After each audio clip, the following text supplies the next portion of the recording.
Hello everybody. So আজকের video টিউটোরিয়ালটা আমি সম্পূর্ণ নতুন একটা টপিক শুরু করতে চাইছি, সেটা হচ্ছে ফাইল হ্যান্ডলিং। অর্থাৎ আমরা কীভাবে পিএইচপি স্ক্রিপ্টিংয়ের মাধ্যমে আমরা ফাইলগুলোকে হ্যান্ডেল করতে পারি এবং ডিরেক্টরিতে কাজ করতে পারি, বিভিন্ন ফাইলের মধ্যে কাজ করতে পারি। সো অ্যাকচুয়ালি অ্যাকচুয়ালি এই কয়েকটা ব্যাপার নিয়ে আমরা আলোচনা করবো এবং যেটা দিয়ে শুরু করতে হবে আমাদেরকে প্রথমে, সেটা হচ্ছে গিয়ে পিএইচপি বিল্ট ইন ফাংশনগুলো আমাদেরকে জানতে হবে। ফাইল হ্যান্ডলিং এর ক্ষেত্রে আমাদের যেসব বিল্ট ইন ফাংশন নিয়ে কাজ করতে হয় সেই সব ফাংশনগুলো আমাদেরকে জানতে হবে, কেননা নতুন নতুন ফাংশন ক্রিয়েট করা আমাদের পক্ষে পসিবল না। আমরা যারা বিগিনার্স তাদের জন্য নতুন একটা পিএইচপি ফাংশন ক্রিয়েট করা একটু টাফ টাইপের ব্যাপার, এবং ফাংশন এবং অবজেক্ট সম্পর্কে আপনাদের জন্য আলাদা টিউটোরিয়াল রয়েছে, কীভাবে আমরা ফাংশন ক্রিয়েট করি এবং কীভাবে আমরা ফাংশন ক্রিয়েট করি এবং কীভাবে আমরা ফাংশনকে ইউজ করি অথবা ফাংশন নিয়ে কাজ করি। অ্যান্ড সেগুলো দেখলে হয়তো আপনারা শিখতে পারবেন কীভাবে কাজ করা। বাট অ্যাকচুয়ালি বিল্ট ইন ফাংশনগুলো তার চেয়ে অনেক বেশি পরিমাণে কাজ করে যা আমরা তৈরি করতে পারি। সো এটা কয়েক বছরের সাধনার পরে তৈরি করা হয়েছে এইসব ফাংশনগুলোকে। সো এই ফাংশনগুলো আমাদেরকে জানা রাখতে হবে এবং এই ফাংশনগুলো ইউজ করে আমাদেরকে বেসিক্যালি ফাইল হ্যান্ডলিং কাজগুলো করতে হবে। এবং পিএইচপির বেশিরভাগ কাজের জন্য আমাদেরকে কিছু না কিছু বিল্ট ইন ফাংশনের উপর নির্ভর করতে হয়। তো শুরু করা যাক আমাদের আজকে টিউটোরিয়াল, এবং ফাইল হ্যান্ডলিং নিয়ে আমরা আজকে কাজ করবো। সো শুরু করা যাক আমাদের কোডিং। অ্যান্ড প্রথমে আমরা পিএইচপি ট্যাগ তৈরি করে নিই। দেন প্রথমে আমাদেরকে যে ফাংশনটা জানতে হবে সেটা হচ্ছে গেট ডিরেক্টরি। অর্থাৎ আমরা কীভাবে কোনো একটা আমাদের ডিরেক্টরিটা সম্পর্কে জানতে পারি, অর্থাৎ আমরা কোনখানে আছি এই মুহূর্তে সেটা সম্পর্কে আমরা কীভাবে জানতে পারি। অর্থাৎ আপনারা দেখতে পাচ্ছেন আমি একটা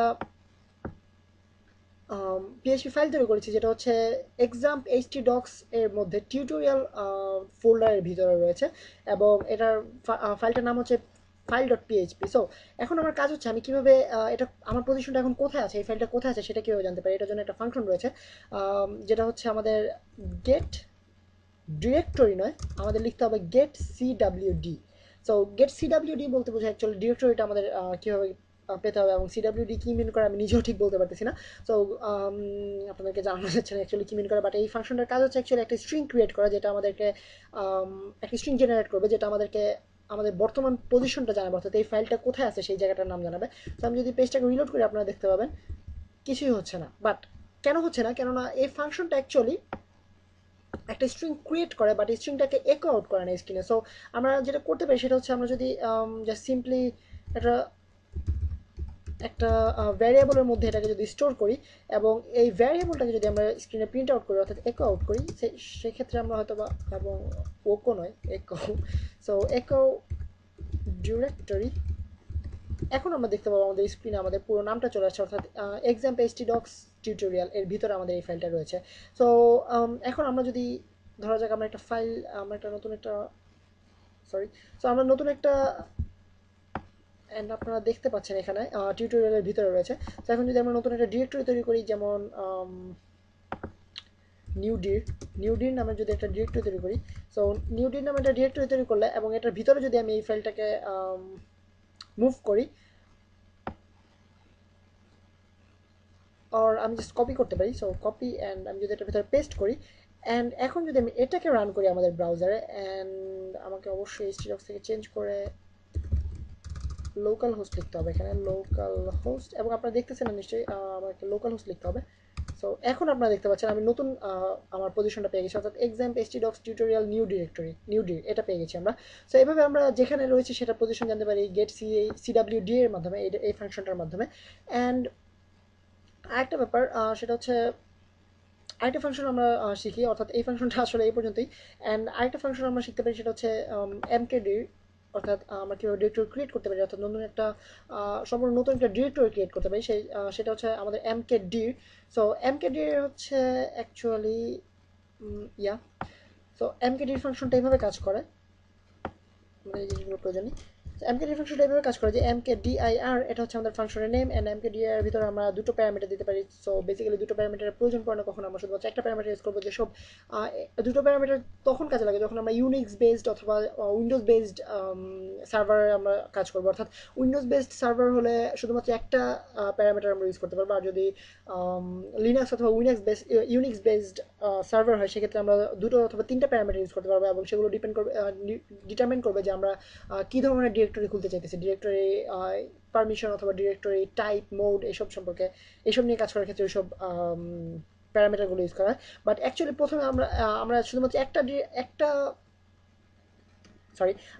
একটা প্যারামিটার ইউজ করবো, সেটা হচ্ছে আমরা একটা স্ট্রিং নেম দেবো, যেটা যেটা আমরা ডিরেক্টরির নামটা দিতে চাচ্ছি। সো আমরা জাস্ট নিউ ডির 1 ক্রিয়েট করি অথবা 2 ক্রিয়েট করি।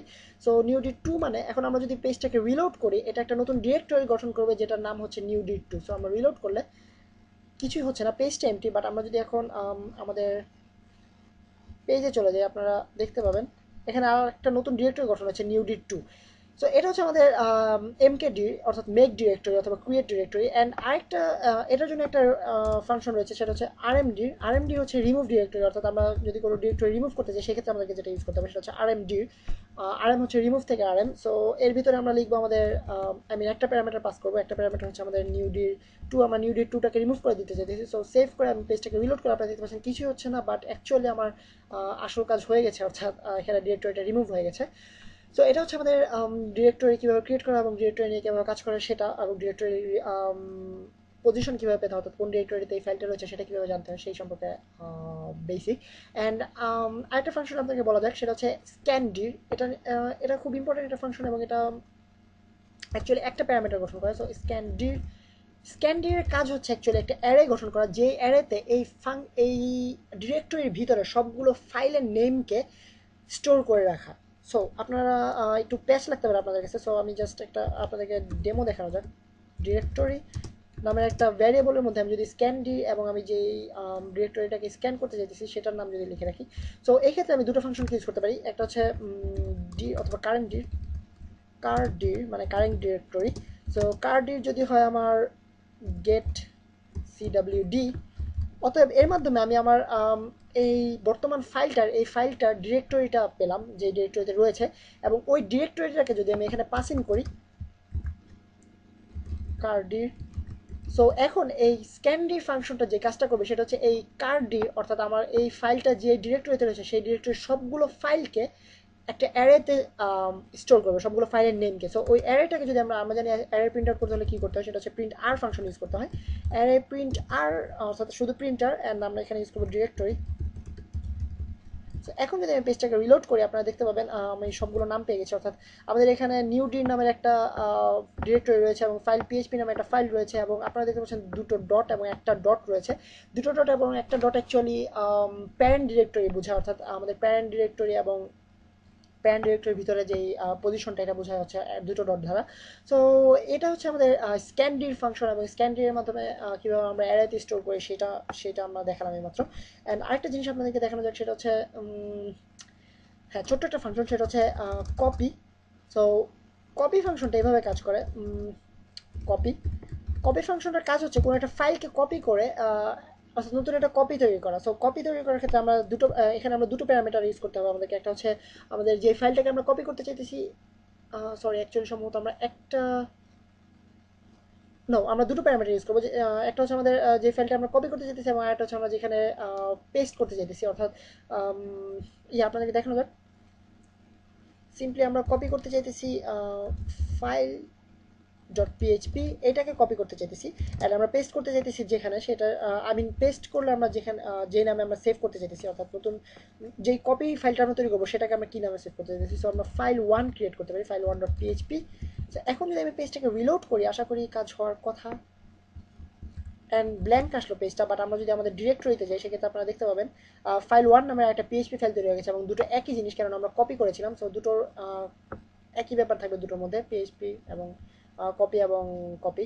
সো আপনারা বুঝতে পারতেছেন যে কপি ফাংশনটা কীভাবে কাজ করে। অ্যান্ড আরেকটা ফাংশন আপনাদেরকে দেখানো যাক, সেটা হচ্ছে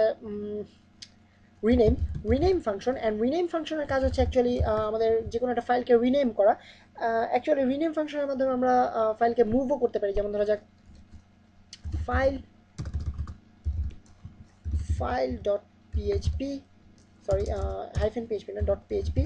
সো ফাইল ডট পিএইচপি এটাকে আমরা যদি রিনেম করে আমরা করতে চাইতেছি ফাইলস ডট পিএইচপি, অর আমরা এই ফাইলটাকে files dot PHP, so files dot PHP. And আমি যদি পেজটাকে রিলোড করি আপনারা দেখতে পাবেন একটু হাবিজাবি কাহিনী হয়ে যাবে, কাবজাব হয়ে যাবে। তো আপনারা দেখতে পাচ্ছেন এখানে বলতেছে যে ডোন্ট এক্সিস্ট এনিমোর, কেননা আমার এই ফাইলটাকে আমি রিনেম করে অন্য নামে দিয়েছি। সো এটাকে আমি নো করে দিই। অ্যান্ড আমি যদি এখানে যাই আপনারা দেখতে পাবেন ফাইল নামের কোনো ফাইল নেই, অ্যাকচুয়ালি ফাইলস নামে একটা ফাইল রয়েছে শুধুমাত্র। সো এটা হচ্ছে আমাদের অ্যাকচুয়ালি কপি করার মাধ্যমে, রিনেম করার মাধ্যমে, যেহেতু আমি রিনেম করেছি অথবা ওই ফাইলটা রিমুভ হয়ে নতুন একটা ফাইল তৈরি হয়েছে, এবং এর মাধ্যমে এই একই ফাংশনের মাধ্যমে আমরা জাস্ট ইয়া, সো এই একই একই ফাংশনের মাধ্যমে আমরা কোনো একটা ফাইলকে মুভও করতে পারি। খুব বুদ্ধি বুদ্ধি খেলার একটা সিস্টেম। সো এটার মাধ্যমে আমরা যেটা করবো সেটা হচ্ছে আমরা আমাদের নিউ ডিরেক্টরির মধ্যে এই ফাইলটাকে রিনেম করবো। অর্থাৎ রিনেম করার ক্ষেত্রে আমাদের এখানে একটা ডিরেক্টরি রয়েছে, আপনারা দেখতে পাচ্ছেন, সরি, এখানে একটা ডিরেক্টরি রয়েছে নিউ ডির। সো নিউ ডির মধ্যে যদি আমরা রিনেম করি, সো আমাদেরকে এখানে লিখতে হবে নিউ ডির।